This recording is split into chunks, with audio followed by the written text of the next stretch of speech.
Get started, and the people that are here, they're SOL, where L means luck. We were talking about life stages last time. We're going to talk about Erik Erikson. I will tell you the story of Erik Erikson, which is, it's not an exciting story, it's not that much fun, but I'll tell you the story of Erik Erikson. Different rates of physical development and social pressures influence life stage decisions. If you didn't get enough food when you're a little bitty guy, then potentially you'll not grow as tall as you would have.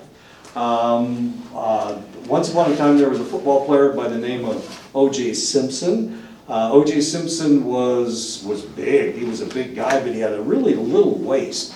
They were trying to, and he grew up in the ghettos of Los Angeles, East LA. He was from that area where people don't get a lot of food. This was, he grew up in the 1940s and 1950s when African Americans were a denigrated population in that part of the United States. A lot of trouble going on in that part of the world.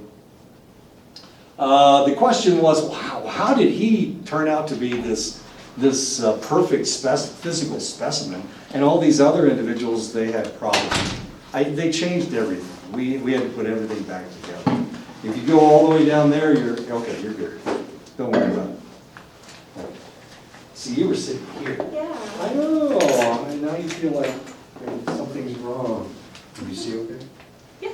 Okay. You want me to turn off the light? No. Okay.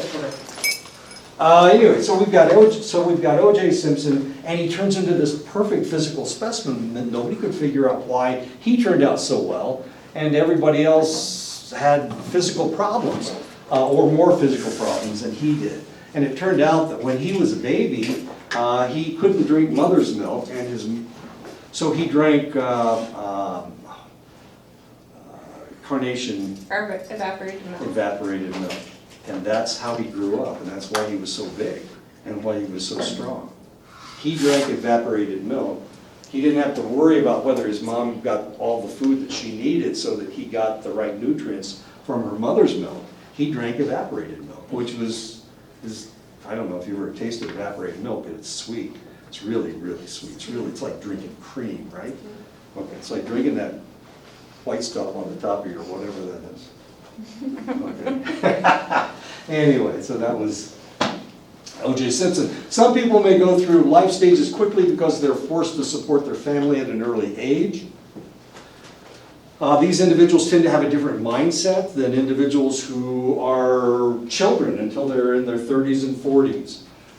If you live on another reservation, on other reservations, the mothers try to keep their kids at home as long as they possibly can. They try to keep them into their 30s and 40s, which irritates me personally, since they kicked me out of the house at 17.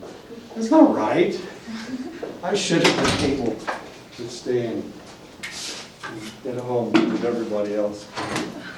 Anyway, I didn't. You want to say that? Okay. Others may delay getting into adulthood because life situations have not forced them through identity versus identity confusion. I was thinking about this when I went through my lecture earlier today. I was thinking about this when I graduated from high school.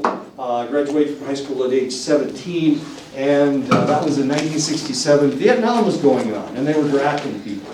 And I had to sign up for the draft. Of course, I wasn't 18 yet, so I was okay.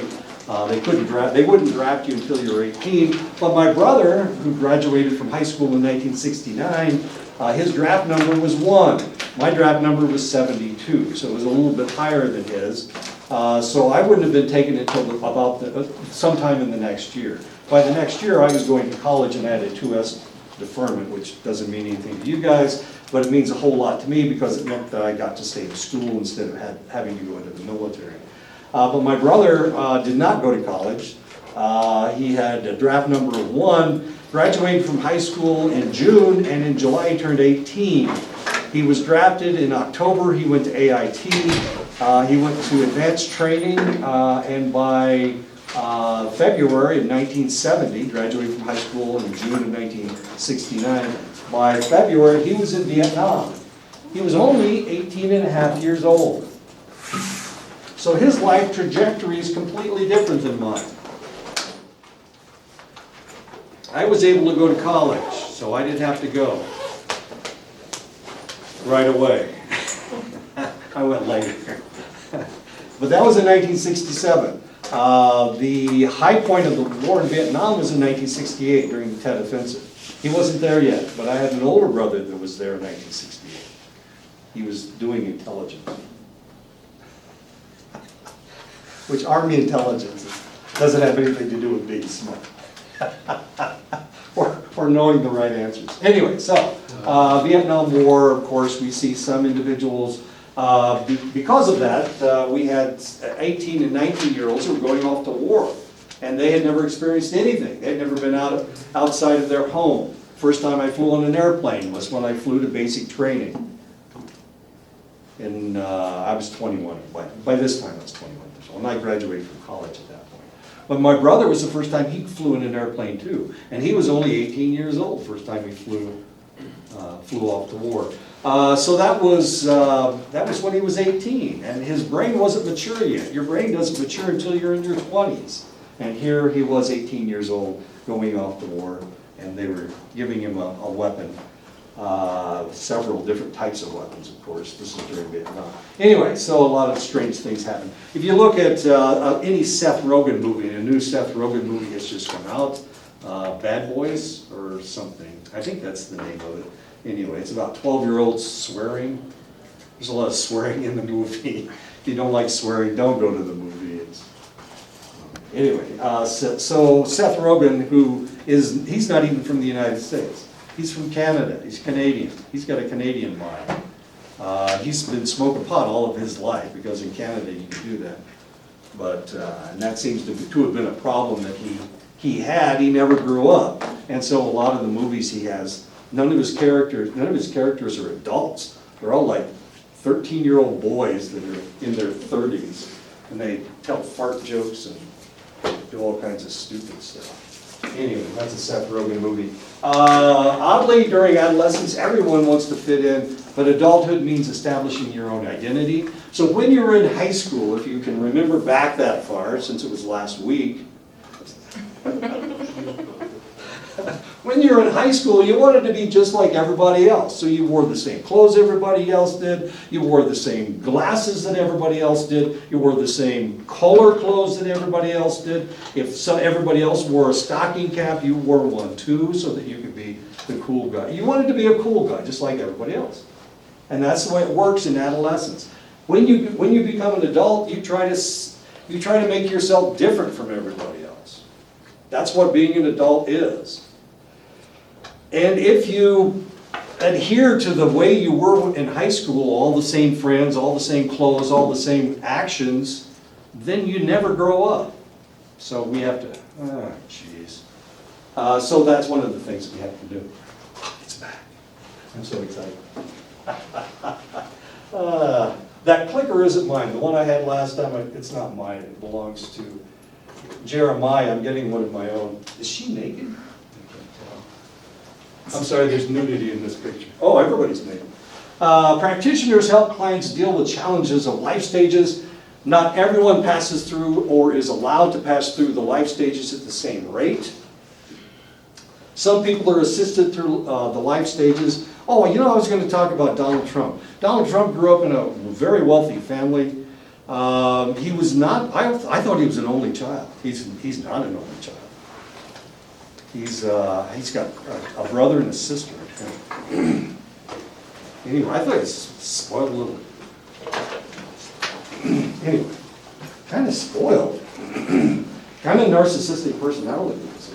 Okay. Really interesting individual. We can talk about his pathology if you like. But he's been assisted throughout most of his life. He had lots and lots of money. His dad gave him money. He was causing trouble when he was a kid, so they sent him to military school. Now he thinks he's a general. I know more than the generals. Wow, what a smart guy. That's part of narcissistic personality disorder. So how about your family? Influences of your family. Okay, I'll go over here. Family influences our worldview. If you live on the reservation, your worldview is the reservation, pretty much. My worldview when I was living in Indiana was pretty much Delaware County, Indiana. That was just about it. Indianapolis was right down the road, but that was Naptown. We didn't go to Naptown. We didn't go to Indianapolis. Indianapolis was different. Them guys was different. So we didn't go to Indianapolis. What we are told as children will temper the way that we deal with people outside the family all of our lives. When I was in high school, we would talk to, of course, you know, I was in high school too, and I would talk to the people in my high school class, and most of them, their mothers and fathers agreed on everything. They were either both Democrats or both Republicans. But in my family, my dad was a Republican and my mom was a Democrat. And they used to have political conversations all the time. They didn't yell at each other. Nobody got punched that I can remember. And if anybody did get punched, it would have been my dad because he was afraid of my mom. Everybody was afraid of my mom. So that's one of the things that happened in my family that didn't happen in other families. We had political debates, which was kind of interesting. Other families, both mom and dad had the same ideas, so they didn't have political debates, they had political discussions. But we had the political debates. And they would go back in time, they go back in history and start talking about whether the Democratic ideal was better or the Republican ideal was better. It was really kind of fascinating. And that's one of the reasons why I studied politics. I was so fascinated with the difference between Republicans and Democrats. Even the concept of family may be skewed by those who you grew up with. If you grew up in a family that was really tight, a family that everybody liked each other, then that's one way of seeing things. But you probably grew up with some kids that their parents didn't really care about. They just let them go. And so they were gone they could leave and the parents didn't know where they were. That's the way it was in my neighborhood, and sometimes we had, all the kids would end up at our house because I had parents that actually cared. And they would make sure that they got their homework done, they'd make sure that they had clean clothes, they'd make sure that they ate that day, because sometimes they go home and there was no food. Not that they were poor, it was just that there was nobody to make food. So we had to learn, everybody learns to make their own food, don't they? Soup for lunch, tomato soup. I'm a chicken and noodle man myself. But my brother's was a tomato soup guy. So sometimes we'd have the whole neighborhood over there, and we'd eat Kansas soup for lunch. Or we would make sandwiches or something. We didn't have any meat at our house for no reason whatsoever, like bologna or something, so we made lettuce sandwiches with mustard. I know, it's horrible. I can't imagine doing that today. So I became a gourmet cook. Anyway, so the family that you grow up with, it really influences what's going on. Not only that, it's the neighborhood. If there's somebody that will take care of people. I was talking about this. Let me tell you a quick family story. This is a complaint. My grandson, my daughter decided she wanted to have a baby, so she found this guy that wanted to impregnate her. And so she had a baby, and she thought, well, maybe we'll get together. But they didn't get together. Okay, so they never got married, but they had a baby. And now he wants partial custody of the child. It's a boy baby, and he has always wanted a boy. His family is wealthy. They live in Florida. My daughter was down in Florida at the time. So my grandson has to go down and visit his dad from time to time. Most holidays, he was there for 6 weeks over the summer. And the summer, of course, was only 10 weeks long. So he was there for 6 weeks. You can sit anywhere, that's okay. You can sit in the corner, you can sit here, you can sit over here. Just sit whatever you want. Okay. So he He comes from a wealthy family down in Florida. I don't know, have you ever been around wealthy people? Is anybody in here wealthy? No. I was just hoping. Because I need to borrow some money. No. Just a lot. Anyway, so it's a wealthy family, and they act a little bit different than people that are middle class and have a little bit of money. Anyway, so we sent the kid down there. He's 7 years old. We sent him down to Florida this summer. He turned 7 down there. He was living with his grandmother. He was living with his dad. He was visiting his aunt and uncle who have millions and millions of dollars. Anyway, so while he was down there, they let him watch a movie about some guy snuck into a farmhouse and killed all the people. Well, I live in a farmhouse. So my wife was taking care of my grandson. He's supposed to spend the night over at our house, and he's all spooked out because he's in a farmhouse, and he just watched this movie about everybody being murdered, and he keeps asking questions about, well, how do you lock the doors? Can we lock the windows? What's the security of the house? And my wife says, well, we got that dog, and everybody's afraid of our dog, you know, that kind of stuff. I've got a baseball bat, you know. How much security do you need anyway, right? But he watched this damn movie when he's down in Florida, and now he's spooked out about living or spending the night in a farmhouse because he watched a movie where somebody snuck in the door and killed everybody.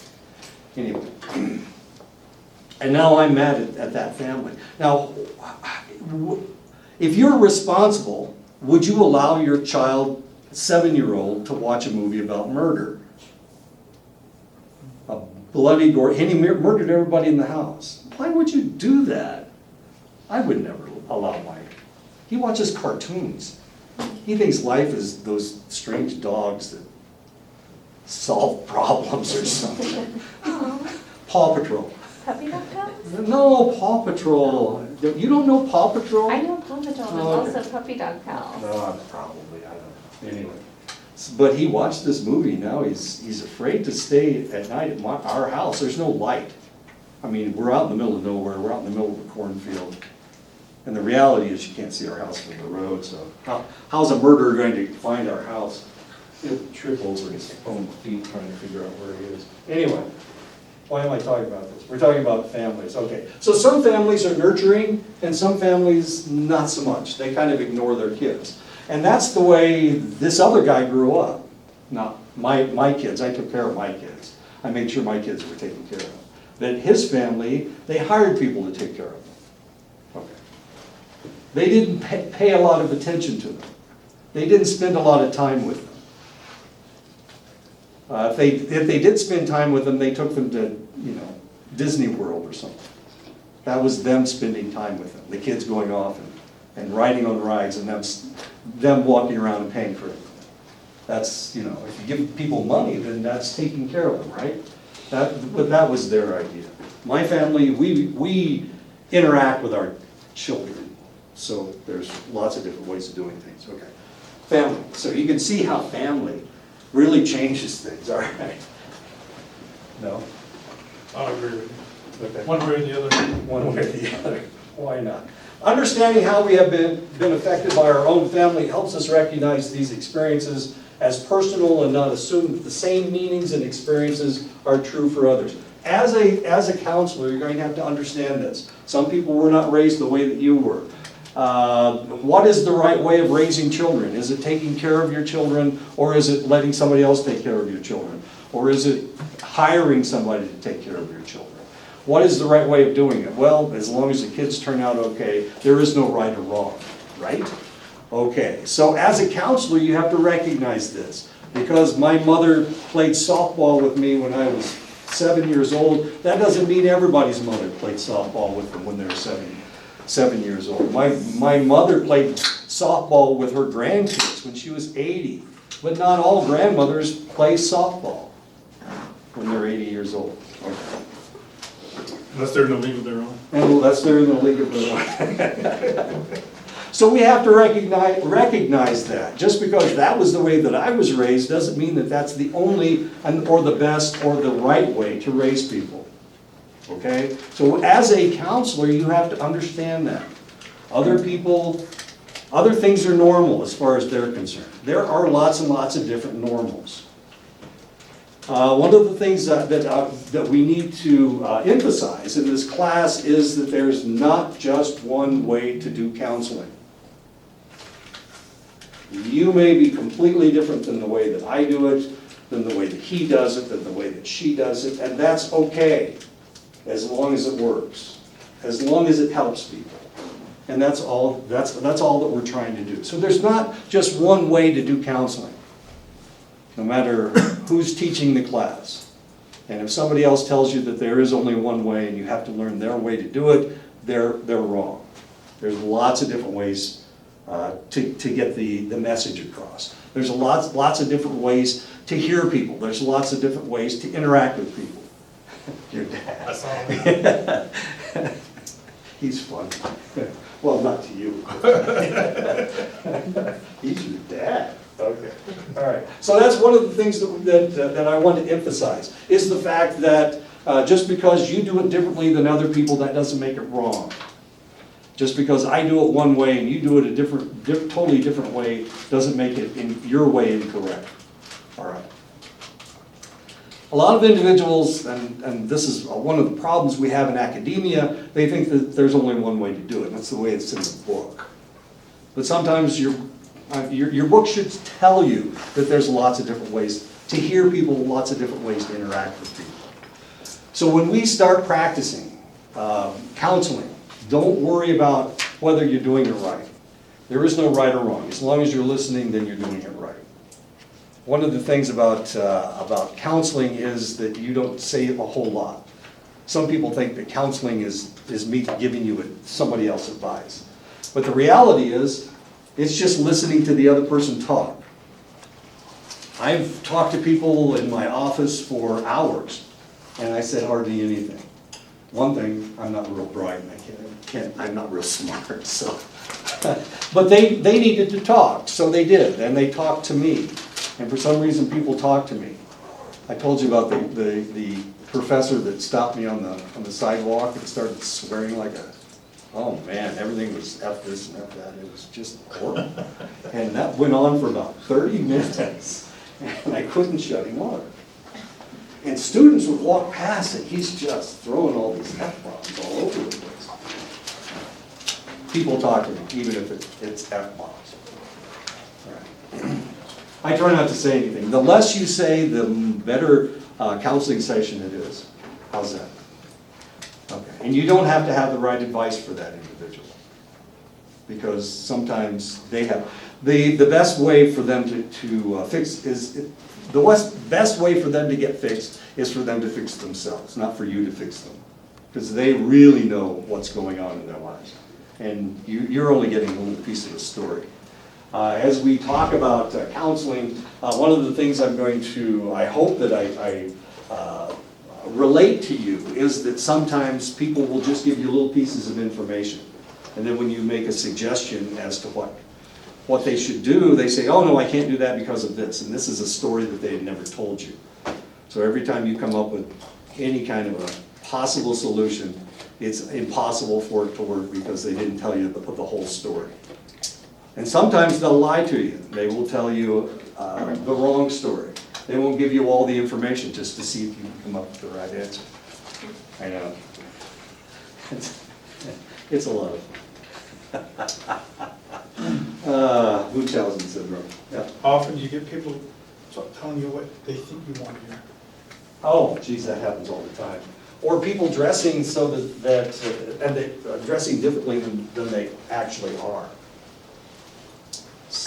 Yeah, putting on airs. This happens all the time. Sure, they're going to tell me what they think I want to hear. You know, sure, happens all the time.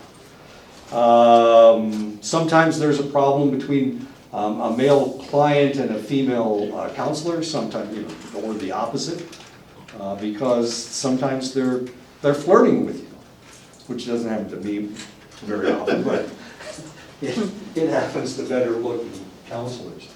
One of the interesting things, if you study psychology and if you look at all the theorists, one of the things you're going to notice is a lot of them are very, very attractive men. They're almost all men. But they're very, very attractive. One of the only female psychologist theorists that we study is a lady by the name of Karen Horney. Karen Horney was a beauty queen. Now, why in the world wouldn't she become a counselor? And the answer is because people flirted with her instead of her being able to counsel people. It's the same way with Freud. Freud was very successful. And one of the reasons he was successful is because the women wanted, he was a very attractive man, and the women wanted to be fixed so that he would feel better about himself. I've never had that problem. Being very attractive. It's kind of a tragedy. I do cry sometimes about it. I'll be all right. Okay, anyway. Understanding how we have been affected by our own family helps us recognize all the experiences that we're talking about. One person may have no support from their parents. If we're talking about white families, are white families the same as Native families? Yeah. Exactly the same. We're all the same. Sure. No. White families don't have the same extended family that you guys have. I've never talked to anybody that had a clan system except those crazy guys in Scotland. They have clans, but they're not clans like you guys have. All right, yeah, so it's completely different, totally different. White people, probably the only people they recognize as their relatives are their aunts and their uncles, their grandparents, the people that are really close to them. Probably one generation. You guys see all you know, whole ancestries as relatives, but they probably only see the people that are immediately close to them. Their aunts, their uncles, and their first cousins, not their second cousins, not their third cousins.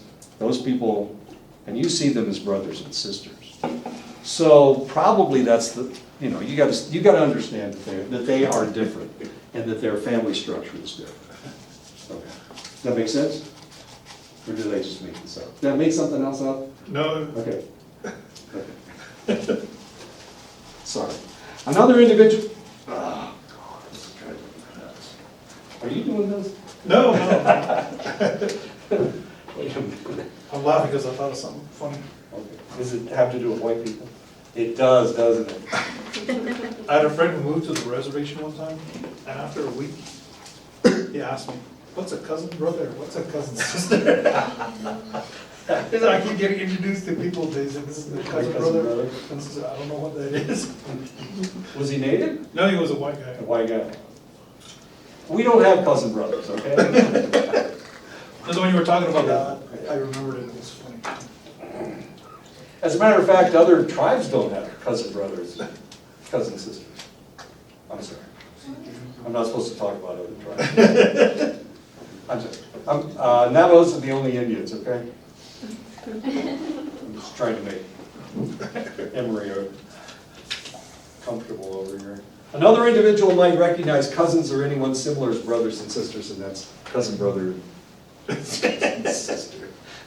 Right, they don't do that, or other people don't do that. Other tribes don't do that, white people don't do that, Hispanics don't do that. This is like you're the only group of individuals I've ever met that talked about cousin brothers and cousin sisters. In some states you can marry your cousins.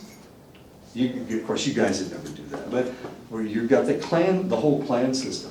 But if you live in the South, you can marry your first cousin. As a matter of fact, that's one of the things, oh, don't look like that. It was okay, they were far enough apart genetically that they were able to produce young that didn't have horns or 3 eyes or no brains or whatever. So it all depends on where you live, but if you live in the North, of course, you can't marry your first cousin. You can only marry your second cousin. After that, it's... What? Oh. If you're a Heterites, this is really kind of an interesting group. This is a group of Anabaptists that live in Canada and Montana and North Dakota. The Heterites. It came from 11 different men, and Their ancestral structure is the only one among the Heterites. They have been around for 250 years, and only these 11 men, all of their offspring, are the only ones who can marry within the Heterite grouping. So, where do you find a wife if you're a Heterite? Well, you go to another colony to find a wife. And sometimes, there's only 11 names. So sometimes you go to another colony, but it's exactly the same name. So you got a Hofer marrying another Hofer, or a Pfaff marrying another Pfaff, as strange as that may seem. They look alike. It's weird. It's really strange. You go into a colony and everybody looks the same. It's like they only had one father. Well, in essence, they did. I know, it's spooky, isn't it? But you have to go to another colony to find a wife. The Heterites. And they've been around for 250 years without all kinds of strange forms and whatnot. Okay. Did it get sick a lot? There are some genetic repeats that they have. They do have some problems. Sunken chests is one of them. They have, instead of their chest, the rib cage points in. There are some heart problems as well. There are a number of groups of people who are referred to as family. Of course, you guys refer to a lot of people as family. Amongst the traditional Dene, clans dictate family and extended relationships. Other groups of individuals, not so much. Their extended families, like I said, it may be an aunts or uncles, but doesn't go much beyond that. So you recognize your grandparents, you recognize the brothers and sisters of your parents, but it doesn't go much beyond that. And you can marry your cousins in other families. Okay. In other groups. They don't know what cousin, brothers, and sisters are. That's strange. Developmental stages for the families are influenced by culture, religious, and spiritual beliefs, and socioeconomic status. There's a lot of different things that affect these, but basically those are the four things that we have: culture, religion, spiritual beliefs, and socioeconomic status. When we're talking about wealthy people, socioeconomic status is extremely important. How much money I have. And this is one of the reasons why when they got the tax break, when the Republicans passed the tax reform bill 2 years ago, and wealthy people didn't have to pay as much taxes as they did before, and they were starting to make a lot more money. This was very important to them, the amount of money that they had. If you're around wealthy people, they use status symbols. This is how I prove to you that I'm more important than you are. So they have expensive cars. Yachts are real important to people in Florida, of course. My daughter was coaching volleyball, and one of her players, her parents were very, very wealthy, and they owned a mansion off the inland waterway. I mean, this doesn't mean anything to you guys, but it was this huge, huge building that was as big as an auditorium, and there were 4 people living in the house. But they had 15 servants living in the house. So 15 people were taking care of 4 people. They parked, this is the inland waterway, okay, so it's right on the inland waterway. They parked their yacht right beside their house. Their yacht was actually bigger than their house was. It looked like a cruiser. It looked like a destroyer. I mean, it was huge. It wasn't as big as an aircraft carrier, but it was a very large boat. And there were 25 crewmen on that boat. So they had 25 crewmen and 15 servants in the house, 25 crewmen, 15 servants, taking care of 4 people. Now that doesn't really say a whole lot to you guys because, well, for one thing, you guys don't have any, there's no water around here, so you don't recognize what I'm talking about. But this is in Florida, and they have these huge boats. And you have to have a huge boat as well as a massive mansion. The number of servants you have means how important you are and how rich you are. 40 people are taking care of 4 people. Now, how do you think that little girl grew up? She was a volleyball player. How do you think that what was her mindset? Would it be the same as a volleyball player from Window Rock? Or Shiprock, or Kienta? No. Probably not. There was always somebody taking care of her. There was always somebody around. But the other thing was, she was never alone. She always had, there were always servants wandering around, taking care of things. She never had to clean anything up. One of the things my daughter made her students do, her volleyball players do, was if you were a new player, you had to set up the nets, and you had to bring out the volleyballs, and she didn't understand this. She had never done anything on her own.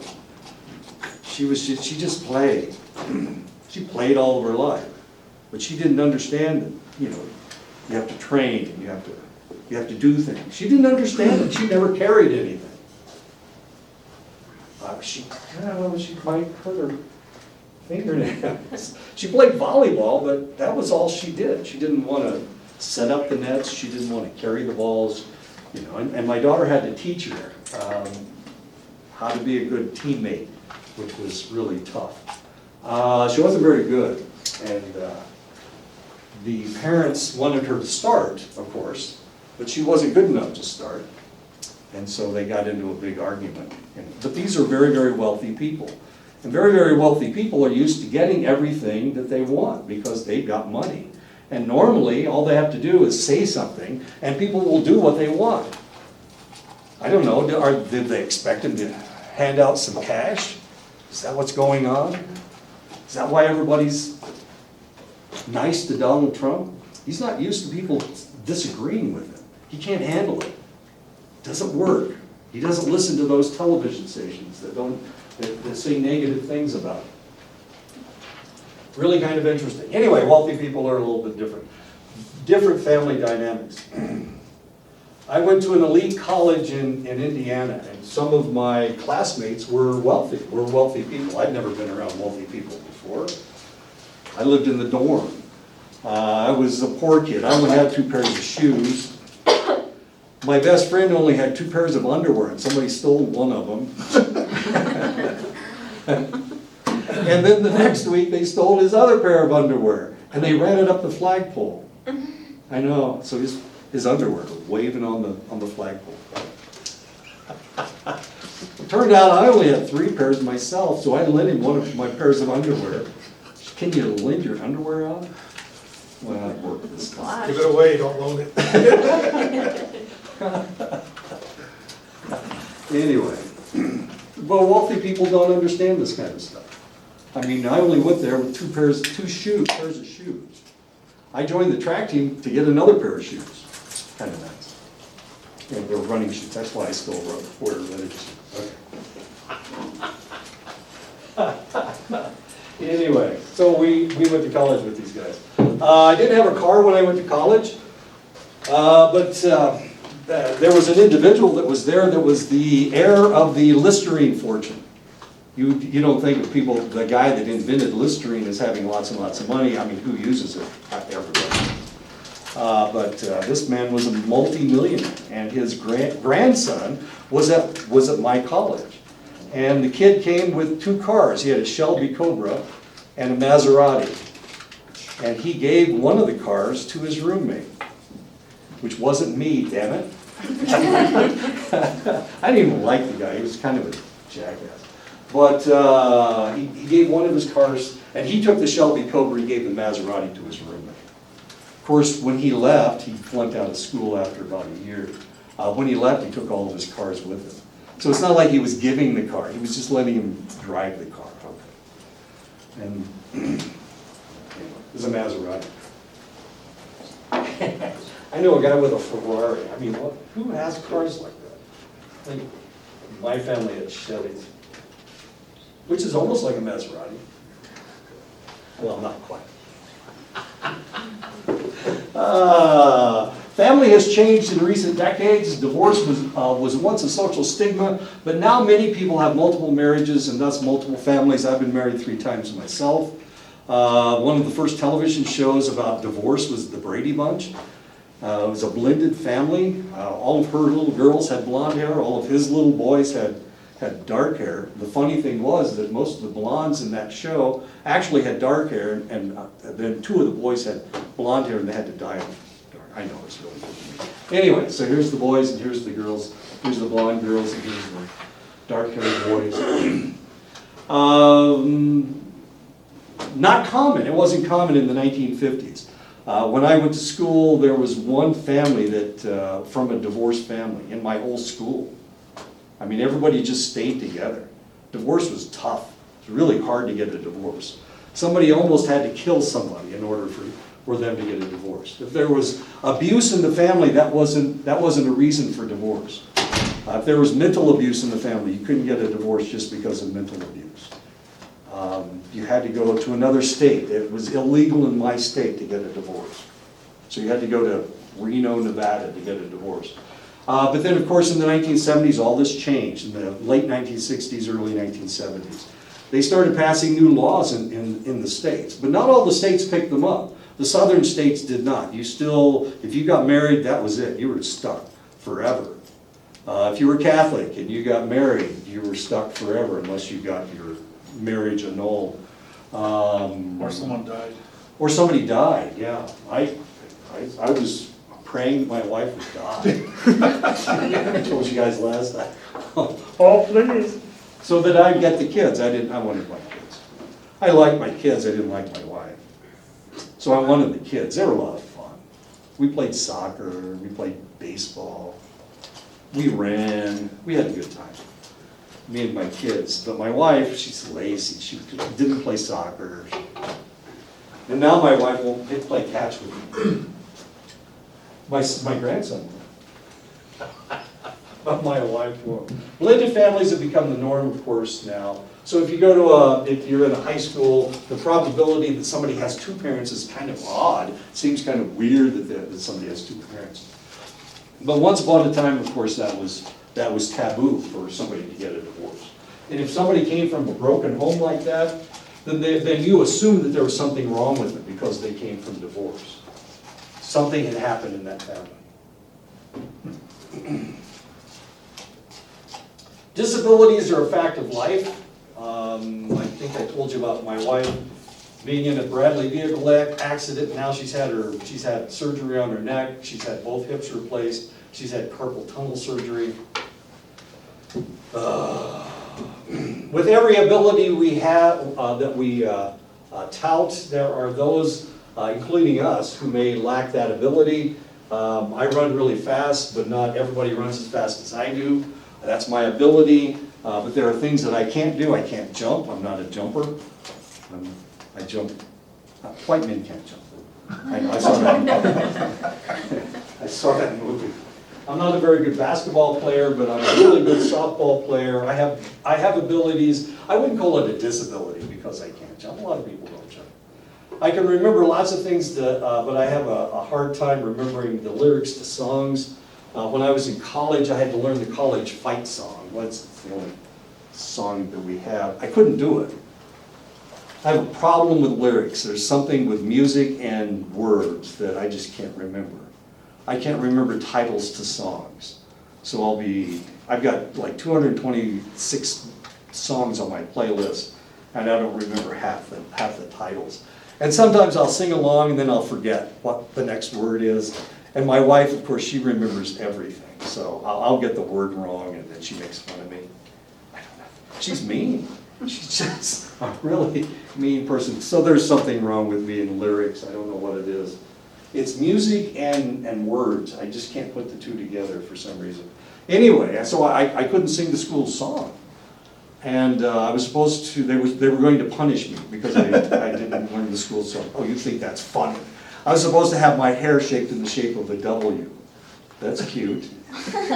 It was Wabash College, so they're going to shave a W in my hair. Wow, the chicks are really flocked to a guy with a W on his head, right? I had a girlfriend at the time, and I refused to do it. So they socially ostracized me, which means that I couldn't go to anything on the campus. I couldn't go to dances. I couldn't go to. I was on the track team. It's kind of hard to punish somebody, socially ostracize somebody that's that's an athlete. But that's what happened. So for 4 years, when we went to the awards ceremony, they had to hold the awards ceremony off campus for the track team because I couldn't go to these events. And I was winning all these awards, and so I couldn't, I know, it's either not give me awards or have the ceremony off campus. So they had the ceremonies off campus. They had to.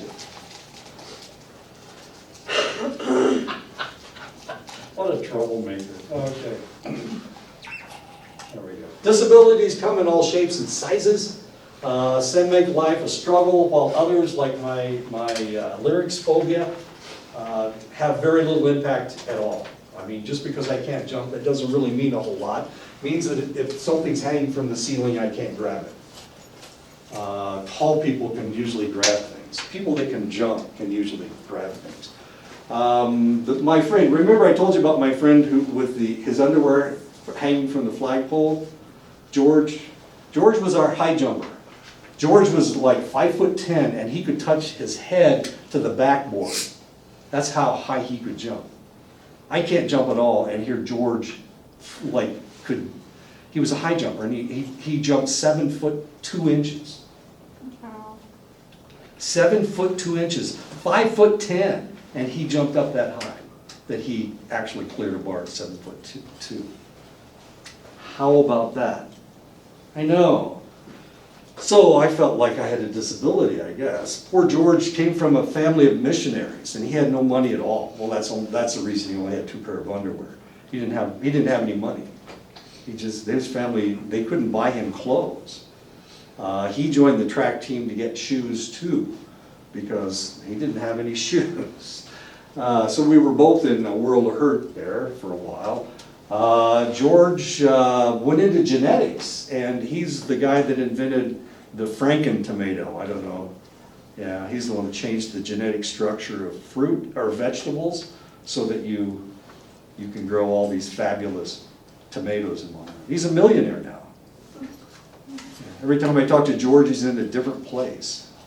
I know, he's got all the money in the world. Yeah, he has all the shoes he wants. He has all the shoes he wants. Does he still have 2 pair underwear? I don't know. He's in Cleveland last time I talked to him. Yeah, he grew up poor, but now he's very, very wealthy. It's estimated that 20% of the people in the United States will experience a serious disability in their lifetime. Probably doesn't include my wife, despite the fact that she's had both of her hips replaced and had to have all the vertebrae in her neck fused together. Now, it was kind of a bad accident.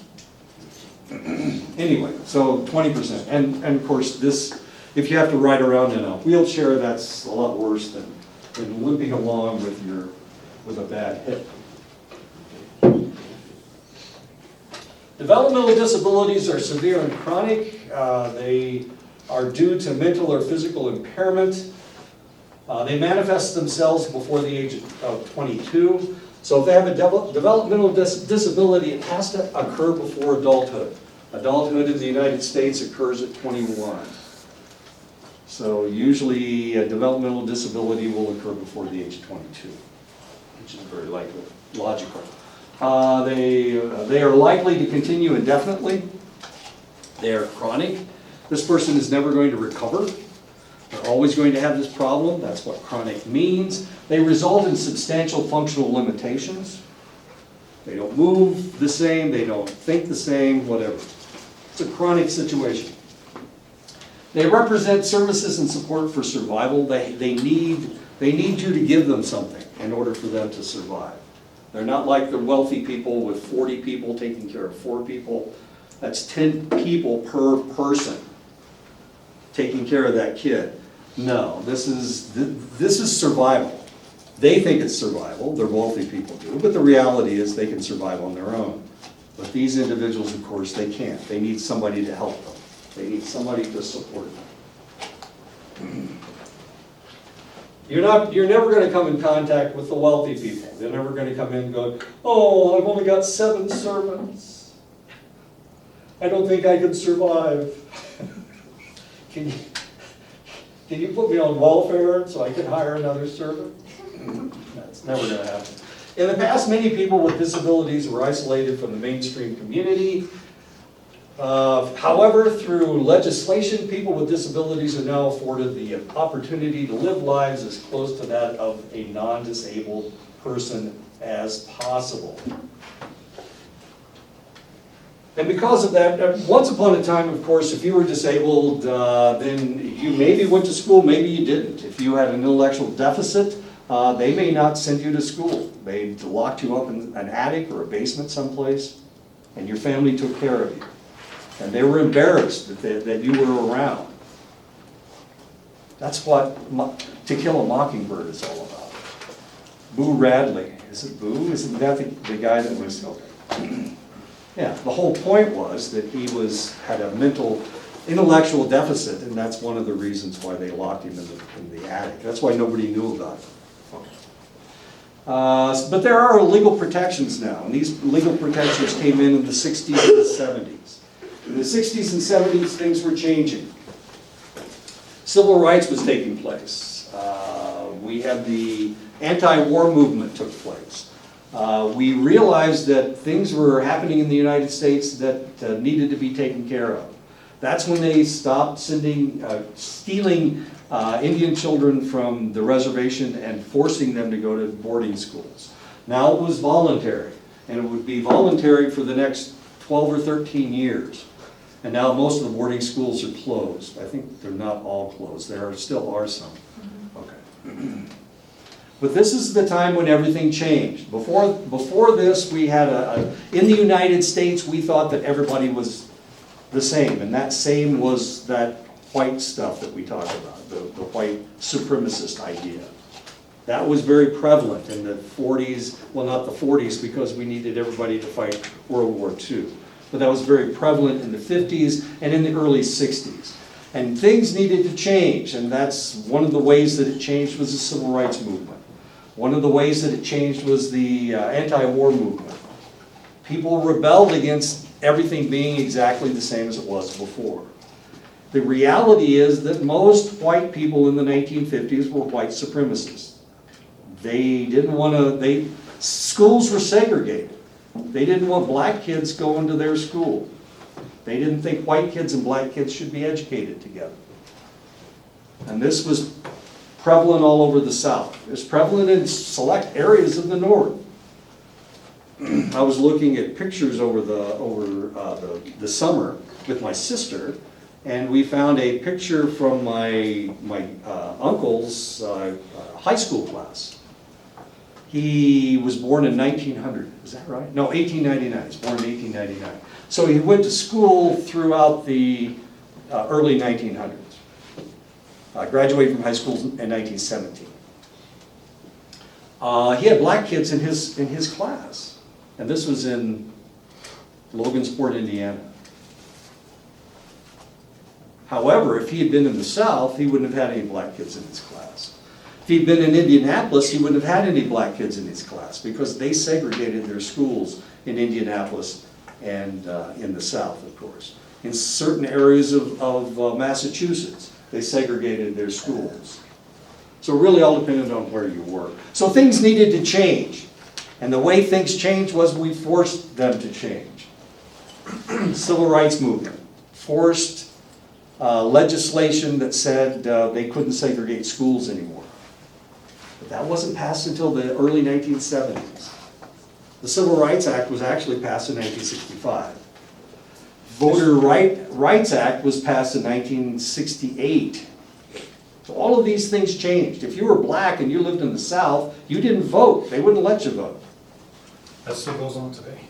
It is still going on today, unfortunately. And it's reverting back to the way it was before. That happens in San Juan County. They tried to redraw the district lines to cut families out. So they wouldn't have the tax money they could keep the tax money for their own roads and schools up in southern Utah. Sure. Happened in New Mexico as late as the 90s. They pre-drew district lines as well so that Navajo kids wouldn't get funding for buses to school and stuff like that. We can't let that happen again. We need to fight it. One party is more in favor of that than the other party. And I hate to talk Republican and Democrat, but I mean, one side is against that type of redistricting, and the other party is not, is in favor of it. Because they want power. Well, they both want power. Well, one side wants to redistrict it, or one group wants to redistrict and the other one doesn't. So we need to make sure that doesn't happen again. We need to make sure that the schools don't get resegregated. Because it can happen. If we close our eyes, it can happen again. Civil Rights Act, of course, was passed in 1965. The Fair Housing Act was passed in 1968 with the Voter Rights Act. Rehabilitation Act was passed in the 1970s. Affordable Health Care Choices Act was passed in the 1970s as well. Now, one of the odd things that has happened with all of these things is that they have been weakened by other legislation. Unfortunately, except for the Rehabilitation Act. Rehabilitation Act seems to be getting stronger and stronger and stronger. Affordable health care choices. Health care is more expensive in the United States now than it has ever been in the history of the United States. No, that's not right. It was before the Affordable Care Act was passed, it was worse. It was a lot worse. We can't decide who's going to be in charge of health care. Through the 1950s, into the 1960s and 1970s, it was the doctors that were in charge. Then it became the insurance companies. They passed laws during the Clinton administration, trying to take the power away from the doctors, thinking that it would make, that they would lower their rates. But the insurance companies are a for-profit institution, and they actually raised the rates, damn it. So that didn't work. Then we passed the Affordable Care Act, and that gave health care to people that had never had health care before. 18 million people.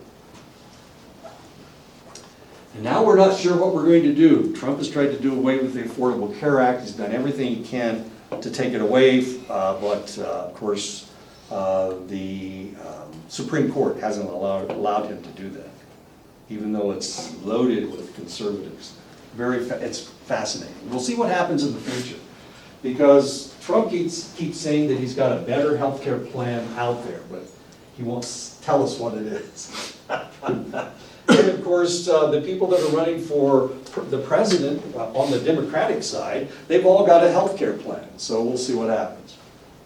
Well, first of all, we have to see who gets elected president. If it's Trump, we'll see if Trump actually has a plan, or he hasn't brought it out in the last 3 years, but we'll see what happens. Anyway, this is real important stuff. This is why you guys all have to vote next time.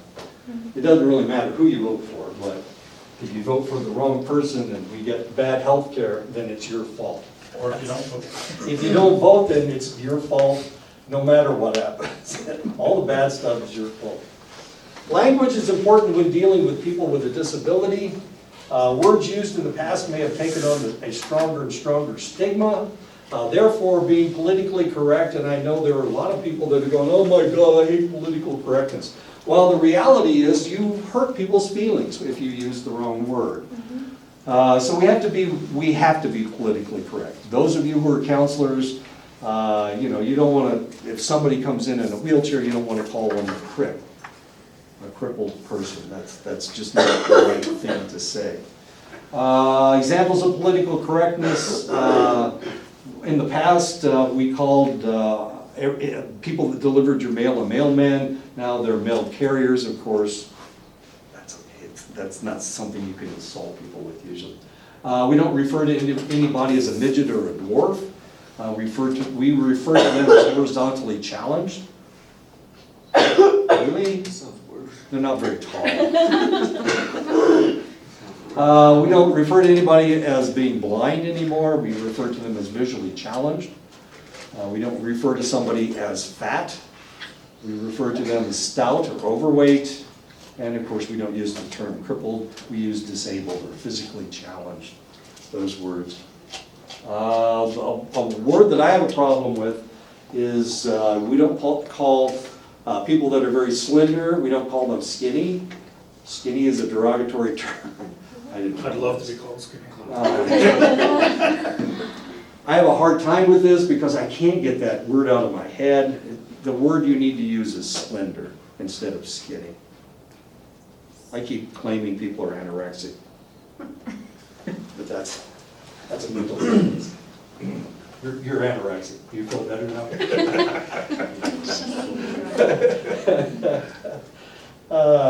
Influence of stress and demands. It is important for practitioners to take care of themselves. They must be aware of possible stressors in their private life that can impact their lives. They must maintain a sense of perspective. Are they living vicariously through their clients? And this is a problem that you may potentially have. I worked in medicine for 30 years, and the only way that I was able to work in medicine for 30 years, I saw some horrendous crap. The worst things you can possibly imagine. I saw it, and I had to deal with it. And you have to deal with it without going, oh my God, what the hell is going on? People don't react very well to that type of a reaction to things. But better than that, you can't take this home with you. You cannot take it home. You've got to be able to separate yourself from your job. And it's the same way in counseling. You can't take on other people's problems. The only person that can solve that problem isn't you, it's them. The only reason that you're there is to help them solve their problems, to allow them to have a dialogue where they solve their problems. I had a very good friend up in Montana who, and anytime I talked to this individual, I never said anything. She just jabbered and jabbered, and sometimes these conversations would last for hours. Hours. And I didn't say a word. I felt like a mute, or somebody who can't speak. She would just jabber and jabber and jabber and jabber and jabber, and just, oh my God, she covered all kinds of topics. So what was the problem? How come I didn't get to talk? No, not you. How come I didn't get to talk? Well, the reason I didn't get to talk is because she was married to a guy that wouldn't let her say anything. Or if she did say something, it was stupid. And it was the wrong thing. So she couldn't talk around her husband. So instead she talked my ear off. Literally, she talked my ear off. Well, of course, I still have my ears. But they're a little bit more callous than they were before. Because I was listening to so much conversation. So some people have problems, and sometimes they need to get those problems out. And I was able to help her. She is a comedy writer now. She writes funny stuff in the newspaper, as fun as that is.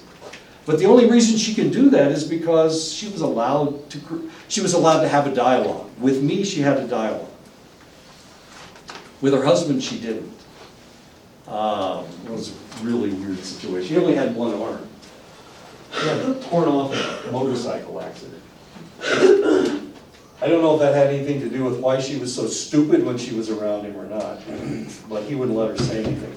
The practitioner is the instrument of therapy, and unless they are cared for and in tune, they will not be able to do their job. So one of the things that you have to do, of course, is take care of yourself. You need to go home. You need to forget about these things. I made a mistake the other day with one of my colleagues here, and it's been bugging me ever since. I call him by the wrong name. We were talking about this earlier.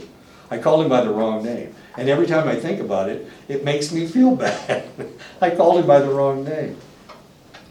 Like I didn't know who he was. He's been a friend of mine for 2 years, and I called him by the wrong name. Now this really shouldn't bug me that much, except I forget people's names all the time. Usually I don't call people by name, and you'll notice that there's only certain people that I'll mention their name. It's not because I don't know who you are, it's because I'm afraid I'll call you by the wrong name. I know, it's a phobia of mine.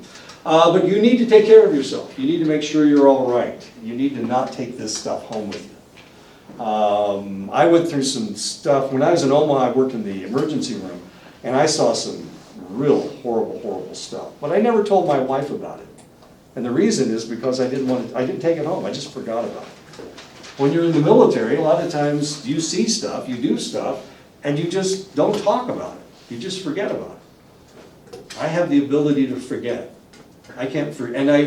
And when you're working in medicine, one of the interesting things is that you're not supposed to talk about your patients or your clients.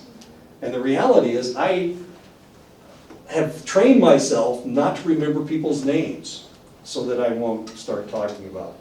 I mean, I tell stories, but I never mention names, do I? Well, I don't remember the names for one thing. But this is a way that I have conditioned myself, not to remember names. So I'm not going to just drop a name all of a sudden. Focusing on others and ignoring your own needs can lead to burnout. And of course, there are some people that have that problem.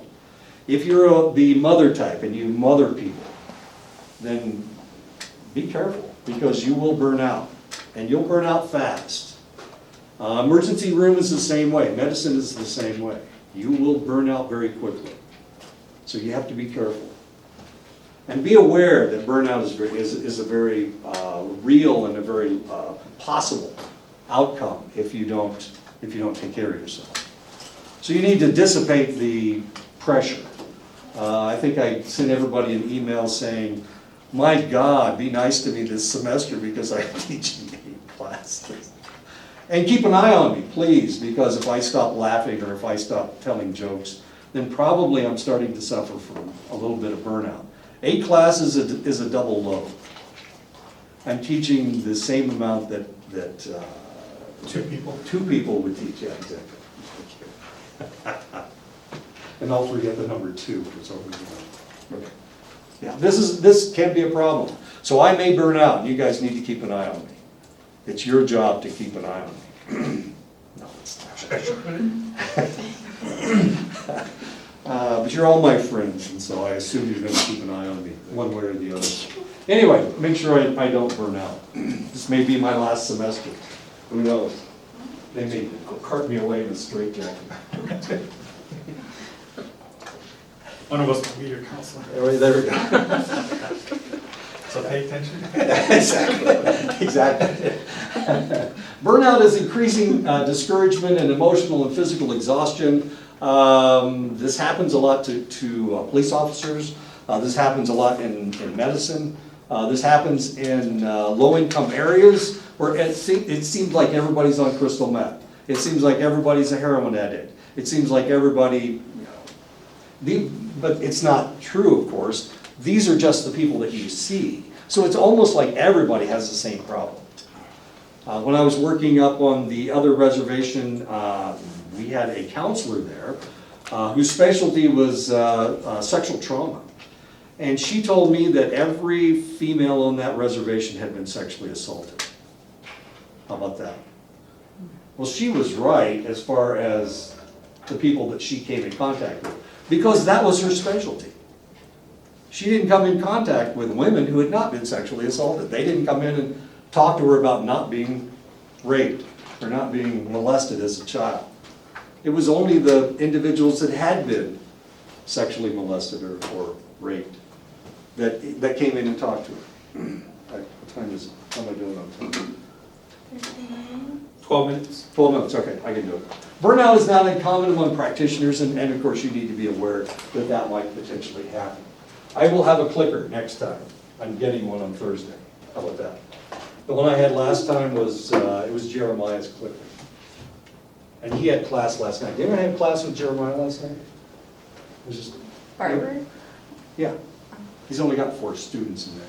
The new instructor? Yeah, the new instructor. He's teaching human sexuality on Tuesday nights, just on Tuesday nights. Building a healthy lifestyle is important and must be started immediately. Don't wait until you graduate to get into the groove of a healthy lifestyle. Eat well, exercise. Develop an exercise plan. I think last time I told you I was going to go to the gym. I didn't make it. But you did walk up the stairs. Yeah, I did walk upstairs. Oh, you walked upstairs. I did.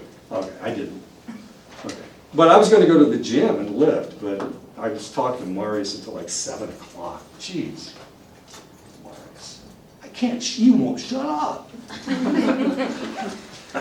I'm kidding. He shuts up.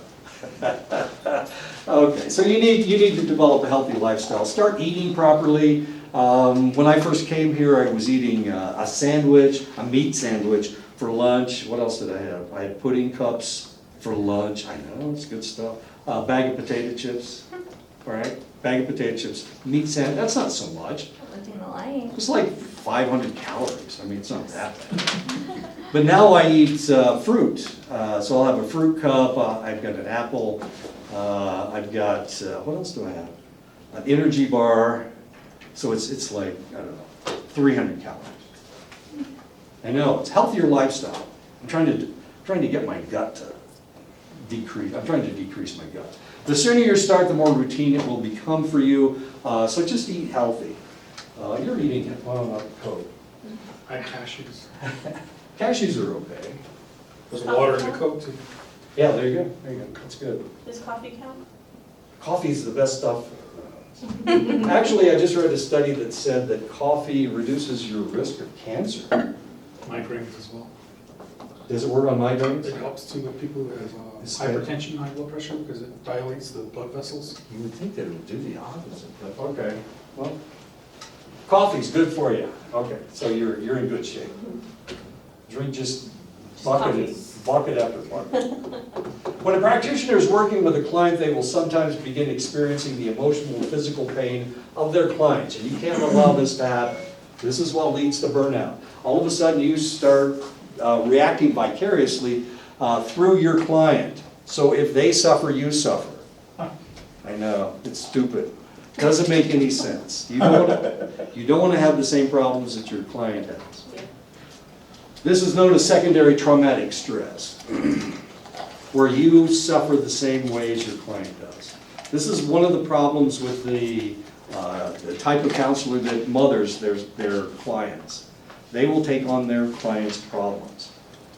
There's nothing, you can't help that person if you take on their problems. They will not react the same way you did or would, because they're a different person. They grew up in a different way, so they're not going to have the same reaction. This is one of the reasons why if you have a problem, you need to deal with that problem right now.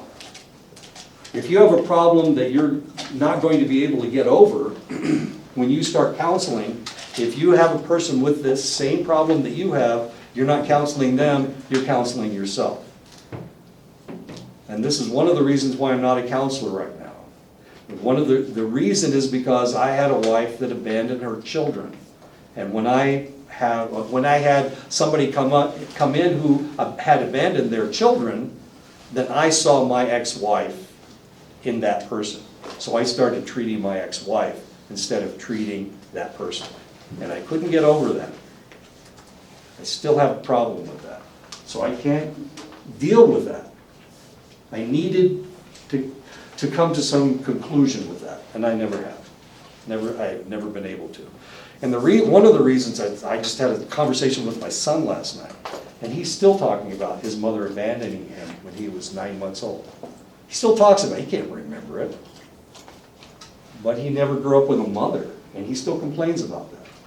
Study says that a baby can feel that abandonment, so they have really bad abandonment issues as they grow older.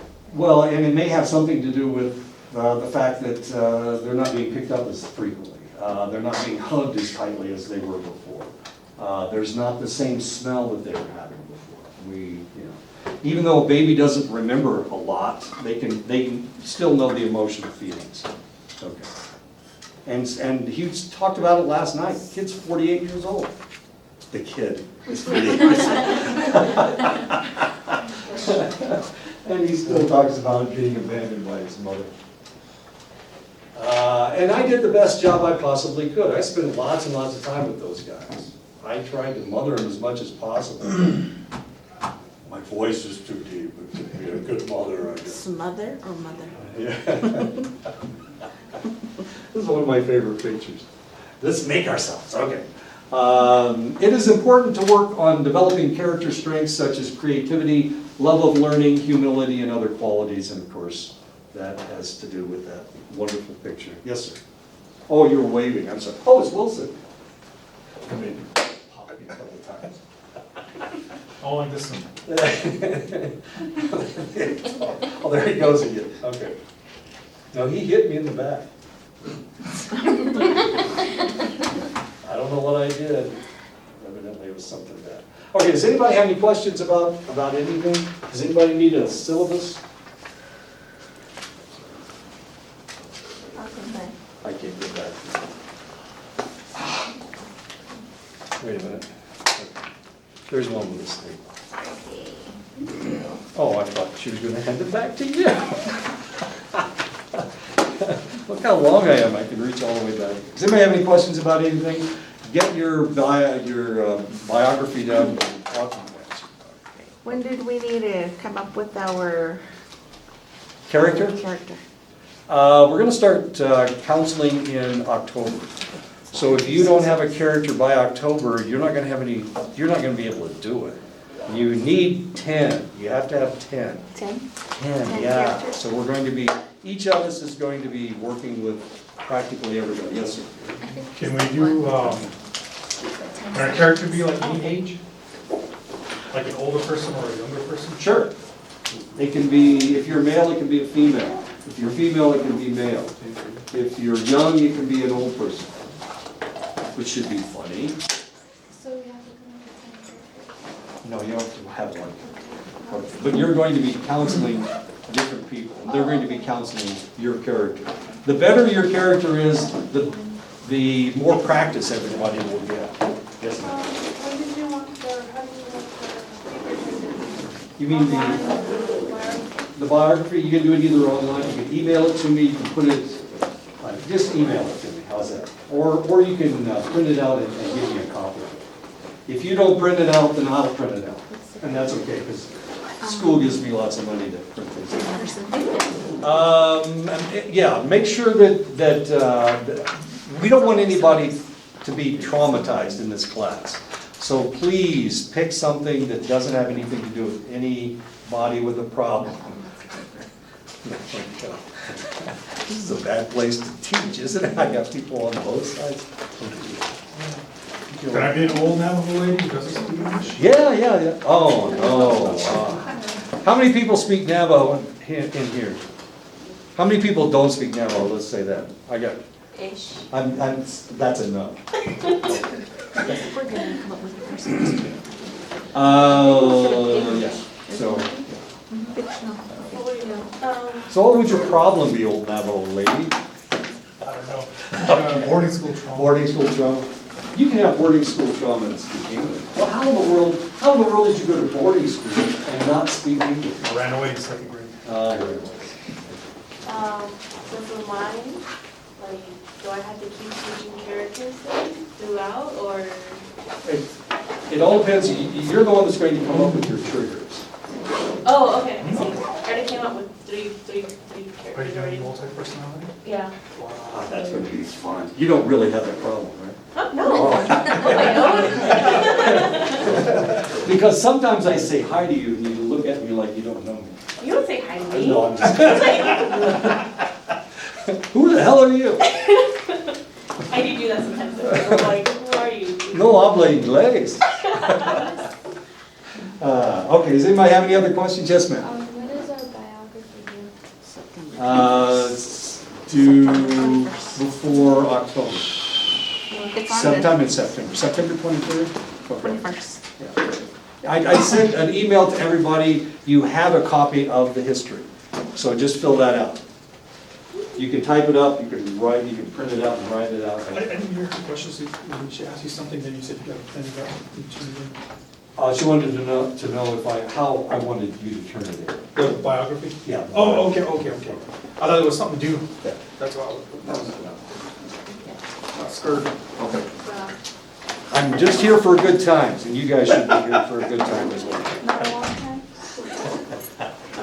Can I just resubmit my last paper from last month? Oh, yeah, sure. I was No. like, really? No. Oh, you did the ID? Yeah. Okay.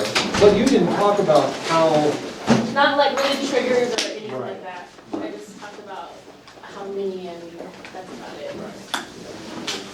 We do it you're gonna have to figure out how to act.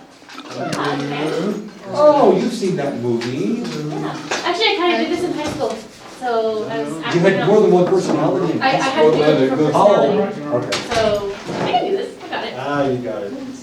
Piece of cake, piece of pie, piece of Good. rhubarb pie. Yes, ma'am. Does this mean good? The book? That's it, that's it, that's it. Okay. Okay. Oh, look at that. Already highlighted for you. I know. Perfect.